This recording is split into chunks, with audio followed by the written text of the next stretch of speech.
তখন বুঝলাম ওরও দেরি হয়ে গেছে, হোস্টেলে খাবার পায় নাই। দেখলাম শুধু ভাত অর্ডার করছে, ও আমার খেয়াল করে নাই, সাদা ভাত একলা একলা খাইতেছে। আমার কাছে খুব খারাপ লাগছে বিষয়টা।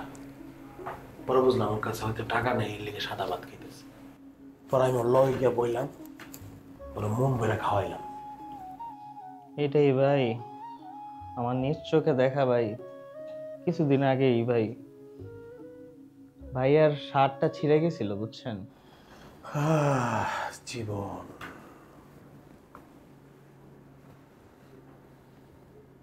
টিটুর মতন এরকম একটা ভদ্র ছেলে এরকম একটা কাজ করবো আমি ভাবতেই পারতেছি না। একটা কথা কি ভাই, টিটু ভাইরে আমি প্রায় দেখতাম বারান্দায় একা বসে আছে, খুব কান্না করতেছে। যতবারই তার সামনে গেছি সে যখন বুঝছে আমি আসতেছি স্বাভাবিক হয়ে বসে পড়ছে, কিছুই বলেনি আমারে। তোর কি উচিত ছিল না বললো কথা বলে জানার বিষয়টা, যে ভাই কি হয়েছে একটু বলেন। হ্যাঁ, এই কাজটা তুই করতে পারলি না? এই জন্যই ভাই অনেক খারাপ লাগতেছে, অনেক গিল্টি ফিল হইতেছে যে এটা আমি কেন করলাম না, কেন কথা বাড়াইলাম না। তার একটা ঘটনা কই একদিনের। একদিন হোস্টেলের খাবার দেরি হয়ে গেছিল, আমি হোটেলে গেছিলাম খাইতে। এক কোণার মধ্যে বসে বসে ভাত খেতেছিলাম।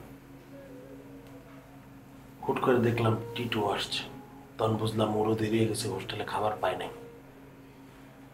দেখলাম শুধু ভাত অর্ডার করছে, ও আমার খেয়াল করে নাই, সাদা ভাত একলা একলা খাইতেছে। আমার কাছে খুব খারাপ লাগছে বিষয়টা। পরে বুঝলাম ওর কাছে হয়তো টাকা নেই, এর লেগে সাদা ভাত খাইতেছে। পরে আমি ওর লগে গিয়ে বললাম, ওরা মন ভরে খাওয়াইলাম।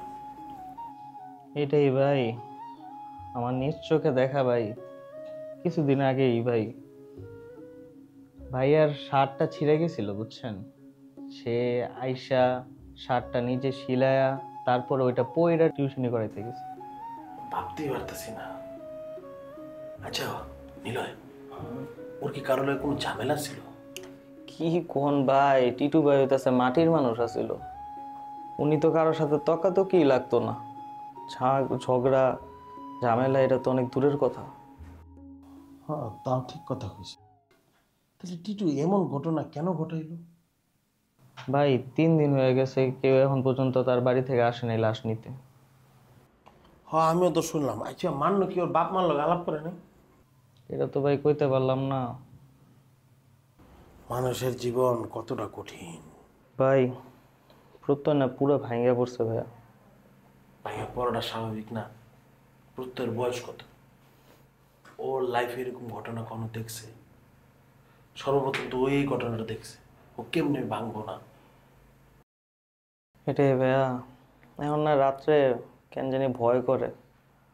মনে হয় এই যে 9টা বাজছে এখনই টিটু ভাই এসে পড়বো, এই যে টিটু ভাই এটা করতেছে, এই নিল এটা কর। আমার কাছে খালি লাগে যে টিটু ভাই আমার ডাকতেছে।